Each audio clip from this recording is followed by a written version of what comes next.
बिस्मिल्लाहिर्रहमानिर्रहीम, अस्सलाम वालेकुम and welcome to my channel banking की दुनिया हमारे साथ।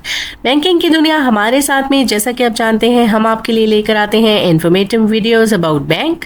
तो आज जिस इन वीडियो को मैं आपके लिए लेकर आई हूँ उसको जानने से पहले टॉपिक को आपने सबसे पहले हमारे चैनल को सब्सक्राइब करना है। आइए बढ़ते हैं टॉपिक की जानिब। जी, तो आज जो इन्फॉर्मेशन मैं आपके लिए लेकर आई हूँ ये उसी वीडियो का पार्ट 2 है जो मैं पहले अपने चैनल पर डाल चुकी हूँ अबाउट आरडीए अकाउंट। तो आज मैं आरडीए अकाउंट आपको ओपन करना सिखाऊंगी कि आप किस तरह से इजीली अपने ही मोबाइल में या लैपटॉप पीसी में अपना अकाउंट किस तरह से ओपन कर सकते हैं। तो आइए बढ़ते हैं स्क्रीन की जानिब। आज मैं आपको बताऊंगी मीज़ान बैंक का आप आरडीए अकाउंट किस तरह से ओपन करवा सकते हैं और फिर इंशाल्लाह नेक्स्ट वीडियोस में आपको फर्दर बैंक्स का भी बताऊंगी। तो आइए बढ़ते हैं स्क्रीन की जानिब। जी, तो हम आ चुके हैं स्क्रीन की जानिब। यहाँ पर मैं लिखती हूँ मीज़ान बैंक आरडीए अकाउंट। मैं इंशाल्लाह नेक्स्ट में वीडियो में आपको बताऊंगी यूबीएल का रोशन डिजिटल अकाउंट। फिलहाल ये देखिए पहले लिंक पे हम क्लिक करेंगे, इसको हमने क्रॉस कर दिया, ये हम आ गए ओपन। इस तरह की स्क्रीन आपके पास ओपन हो जाएगी। आपने सिंपल इस पे क्लिक कर देना है ओपन रोशन डिजिटल अकाउंट। यहाँ पर देखिए जैसे मैंने आपको पिछली वीडियो में बताया था, उसका लिंक भी मैंने डिस्क्रिप्शन बॉक्स में डाल दिया, आप सुन सकते हैं उसको। ये पाक रुपी है, फॉरेन करेंसी में भी आप इसको ओपन करवा सकते हैं और पाक रुपी में भी। हम फिलहाल पाक रुपी की तरफ जाएंगे। मैंने ये अप्लाई नाउ पे क्लिक किया।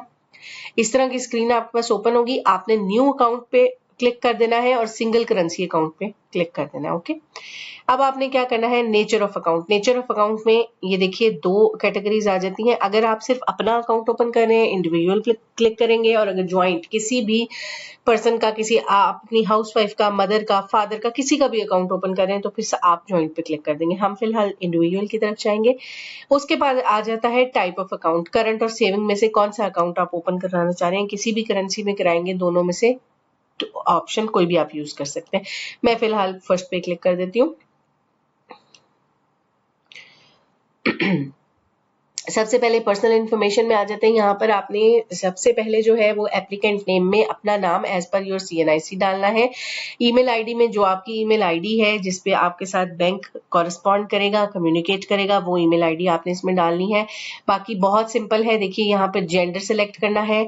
आईडी टाइप में आपने ख्याल रखना है, अगर आपका उर्दू का शनाख्ती कार्ड है तो सीएनआईसी, अगर आपने इंग्लिश वाला शनाख्ती कार्ड है तो नाइकॉप डालेंगे, अगर आपकी डुअल नेशनलिटीज हैं तो फिर आपको ब्लू कार्ड इशू किया होगा नादरा ने, वो पीओसी आप इसमें डाल देंगे। एक्सपायरी डेट, अगर आपकी एक्सपायरी, अगर तो आप सीनियर सिटीजन नहीं है तो फिर यहाँ पर आप अपनी एक्सपायरी डेट डालेंगे। अगर सीनियर सिटीजन है तो अब नादरा जो कार्ड इशू करता है वहां पर लाइफ टाइम मेंशन होता है, तो आपने आईडी लाइफ टाइम एक्सपायरी पे क्लिक कर देना है, तो खुद ही से वो आईडी एक्सपायरी उठा लेगा।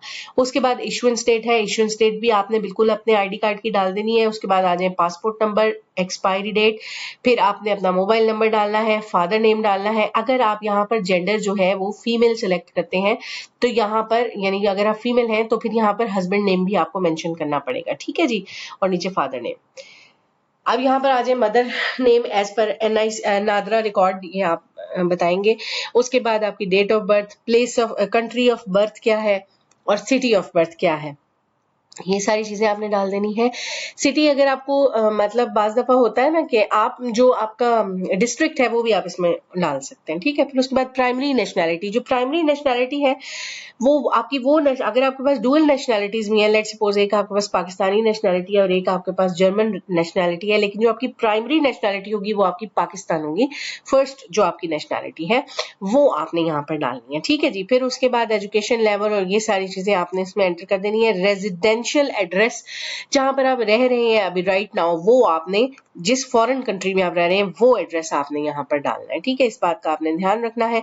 उसके बाद आपने ऑक्यूपेशन में आ जाना है। ऑक्यूपेशन में सैलरीड, आपको पता है, सेल्फ एम्प्लॉयड। अगर आप हाउसवाइफ हैं, हाउसवाइफ पे क्लिक करेंगे तो यहाँ पर जो डेजिग्नेशन डलेगा वो भी आपका हाउसवाइफ ही डलेगा, ठीक है जी, हाउसवाइफ डलेगा। और इसमें जो सोर्स ऑफ इनकम लग जाएगा वो जिस पर आप डिपेंडेंट है उसका लग जाएगा। अगर वो सैलरीड है तो सैलरी की चीजें जो मैंने लास्ट वीडियो में बताई थी वो लग जाएंगी सारी। अगर आप बिजनेस, आपके हस्बैंड हैं या फादर हैं वो बिजनेस करते हैं तो फिर वो सारे डॉक्यूमेंट्स लग जाएंगे, ठीक है। अब मंथली इनकम की बात आ जाती है। मंथली इनकम में आपने क्या करना है, लेट्स सपोज कि आप रह रहे हैं यूएई में, यूएई में आपकी सैलरी है या आपके हस्बैंड की सैलरी है 5000, ठीक है जी। तो आपको आपके हस्बैंड, अगर आप हाउसवाइफ हैं तो आप ये देख लें, लेट्स सपोज आपके हस्बैंड आपको देते हैं 2000 दिरहम, तो 2000 दिरहम को आपने मल्टीप्लाई करना है जो भी पाक रुपी का रेट है उससे, और वो रेट जो कन्वर्टेड है अमाउंट वो आपने यहाँ पर लिख देनी है, क्योंकि यहाँ पर जो प्रोडक्ट करेंसी है वो पीकेआर है, ठीक है जी। उसके बाद आप आ जाएं यहाँ पर एग्जिस्टिंग बैंक डिटेल में। एग्जिस्टिंग बैंक डिटेल में आपने क्या चीज डालनी है, जो अगर तो आप हाउसवाइफ हैं तो आप, अगर आपका अकाउंट है अदर कंट्री में तो वेल एंड गुड, वो डालें। अगर वो नहीं है तो फिर जो आपके हस्बैंड है उनका जो भी अकाउंट है यहाँ पर उनका बैंक नेम, लोकेशन और वो अकाउंट नंबर आप यहाँ पर एंटर कर देंगे। अगर आप सैलरीड हैं या सेल्फ एम्प्लॉयड हैं तो जाहिर बात है कि आप अपना ये डालेंगे। ये बैंक की फॉर्मेलिटी होती है, बट ये स्टेरिक इस पर लगा हुआ, इट मीन्स कि ये मस्ट है and you have to put the information about it. फिर उसके बाद आप आ जाएं, बैंक नेम लोकेशन 2 डालने की जरूरत नहीं है, जस्ट 1 इनफ होगा, मोर देन इनफ है। उसके बाद आप आ जाए फाटका और सीआरएस पे मैं रहती हूँ, लेट्स सपोज तो मैं यहाँ पर क्या करूंगी, मैं ये इनमें से एक रीजन सेलेक्ट कर लूंगी। मैं रीजन ए सेलेक्ट कर लेती हूँ कि मुझे टिन नंबर इशू यहाँ पर नहीं होता। टिन नंबर जो होता है वो सिर्फ अमेरिकन सिटीजन को इशू होता है, ठीक है, अदर देन अमेरिकन नहीं होता। तो टिन नंबर आपने यहाँ पर अगर यहाँ पर इकामा नंबर या एमिरेट्स आईडी नंबर आप डालना चाहते हैं या किसी भी और कंट्री के जो भी आपका इंश्योरेंस नंबर है वो आप डालना चाहें तो वेल एंड गुड, नहीं डालना चाहते तो इट्स ओके, आप रीजन ए सिलेक्ट कर चुके हैं। उसके बाद आप आ जाएं फाटका फॉर्म पे। फाटका फॉर्म पे आपने क्या करना है, if you are US residents तो फिर तो आप यस क्लिक करेंगे सब पे, नहीं है तो आप इन सबको नो सारों को नो सेलेक्ट कर देंगे, ठीक है। यूएस रेजिडेंट है तो यस करेंगे और साथ में आप फिर ये सबमिट करेंगे W9 फॉर्म। और W9 फॉर्म जो है वो इंशाल्लाह मैं आपको किसी नेक्स्ट वीडियो में बताऊंगी कि W9 फॉर्म बेसिकली होता क्या और उसको किस पर्पस के लिए यूज किया जाता है। अगर आप यूएस रेजिडेंट हैं तो W9 फॉर्म आपके लिए है। आप यहाँ पर क्लिक करेंगे और यहाँ पर थोड़ी बहुत इंफॉर्मेशन है, आपका नाम, आपका टिन नंबर वगैरह आप यहाँ पर एंटर कर देंगे, ठीक है जी। फिर उसके बाद आप आ जाए डिक्लेरेशन पे, आपने एक्सेप्ट कर लेना है कि जो कुछ आपने यहाँ कहा है सच कहा है, ठीक है। फिर उसके बाद अकाउंट स्टेटमेंट डिलीवरी ऑप्शंस में आप आ जाएं। आपको मंथली स्टेटमेंट चाहिए अपनी, मंथली कर लें, हाफ ईयरली चाहिए यानी 6 महीने बाद चाहिए तब भी हो जाएगा, और 3 मंथ्स के बाद भी आपको आपकी स्टेटमेंट मिल सकती है, लेकिन डिपेंड करता है आप पर कि आप कौन सी फ्रीक्वेंसी चाह रहे हैं स्टेटमेंट की। फिर उसके बाद जनाब आपने क्या करना है, अदर डिटेल्स में आप सैलरीड हैं तो सैलरीड डाल देंगे, सेल्फ एम्प्लॉयड हैं तो सेल्फ एम्प्लॉयड हैं, जो भी आपका सोर्स ऑफ इनकम है, जो डॉक्यूमेंट्स आप अटैच करेंगे वो आपने यहाँ पर सिलेक्ट कर लेना है। पर्पस आपने हमेशा सेविंग ही रखना है, ठीक है जी। मेरा आपको ये मशवरा है कि आपने पर्पस जो है वो सेविंग रखना है। उसके बाद आप आ जाएं डिपॉजिट फ्रीक्वेंसी पे। डिपॉजिट फ्रीक्वेंसी बेसिकली ये होती है कि आपके अकाउंट में एक महीने में कितनी दफा पैसे आएंगे और कितनी दफा जाएंगे। डिपॉजिट हो गया आएंगे और विड्रॉल हो गया जाएंगे। तो आपने क्या करना है, हमेशा आपको स्क्रीन पर नजर भी आ रहा होगा, आपने हमेशा जो है लेट्स सपोज कि आपने डिपॉजिट फ्रीक्वेंसी यहाँ पर रख दी 9, तो आपने विड्रॉल फ्रीक्वेंसी हमेशा उससे एक आधा डिजिट कम रखनी है। तो मैं यहाँ पर कर देती हूँ 7। अब आपने डिपॉजिट अमाउंट जो है ये मैंने आपको थोड़ी देर पहले जो अमाउंट का फॉर्मूला समझाया उसी तरीके से आपने करना है। जिस भी कंट्री में आप रहते हैं उसको आपने अमाउंट को अपनी सैलरी की या जो भी आपकी मंथली इनकम है उसको आपने पाक रुपी में कन्वर्ट करके यहाँ पर लिखना है, ठीक है। आपने डिपॉजिट अमाउंट को लेट सपोज आप कहते हैं 5 लाख आपका मंथली आप डालेंगे इसमें। इसी तरह से विड्रॉल अमाउंट फिर आपने थोड़ी सी कम लिखनी है, लेट सपोज 4.5 लाख आप लिखते हैं, ठीक है जी। ये आपने एंटर कर देना है। उसके बाद आपने जो ईमेल आईडी आपने दिया हुआ है उस पर आपको ओटीपी आएगा और आपने ये चीज बहुत माइंड में रखनी है कि you may use N OTP 1 time password for a maximum of 3 trials for a single session.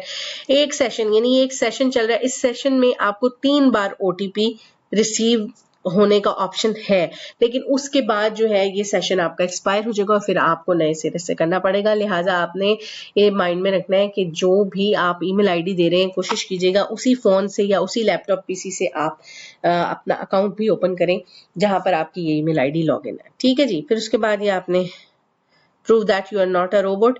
ये कैप्चा आपने डालना है और उसके बाद जनाब आपका ये सारा प्रोसेस कंप्लीट हो जाएगा।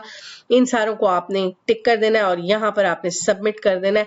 अब मेरा इसने एरर इसलिए दे दिया है कि यहाँ पर मैंडेटरी फील्ड यानी जो रेड स्टेरिक है उसको मैंने फिल आउट नहीं किया हुआ, लेकिन आप क्योंकि इन सारी चीजों को फिल करेंगे तो इसलिए आपका ये एरर इंशाल्लाह नहीं आएगा और आपको ओटीपी सबमिट होने के साथ ही रिसीव होगा। जैसे ही आपको वो रिसीव होगा आपको फिर ईमेल आईडी जो है उस पर आपको जो मेल आएगी बैंक की तरफ से, वहां पर वो आपसे कहेंगे कि आप ये अब आपका लिंक है, इस लिंक को ओपन करें। उस लिंक को वापस आपने गूगल में आकर ओपन कर लेना है और वहां पर आपने 1 बाय 1 जो है वो अपने डॉक्यूमेंट्स अटैच कर देने हैं, जो मैंने आपको पिछली वीडियो में पार्ट 1 में बताए हुए हैं। आप डिस्क्रिप्शन बॉक्स से लिंक पे क्लिक करके उस वीडियो में जा सकते हैं और उसमें देख सकते हैं कौन कौन से डॉक्यूमेंट्स जो हैं वो रिक्वायर्ड हैं। वो डॉक्यूमेंट्स आपने माइंड में ये रखना है कि मीजान बैंक में ऐसा है कि मीजान बैंक में 2.5 MB PDF या JPG से ऊपर की फाइल वो अटैच नहीं करता, लिहाजा आपने ये साइज को भी इसके माइंड में रखना है। अगर आपको वीडियो अच्छी लगी हो तो लाइक और शेयर जरूर कीजिएगा। अपना बहुत ख्याल रखिएगा, हमें दुआ में याद रखिएगा। अल्लाह हाफिज।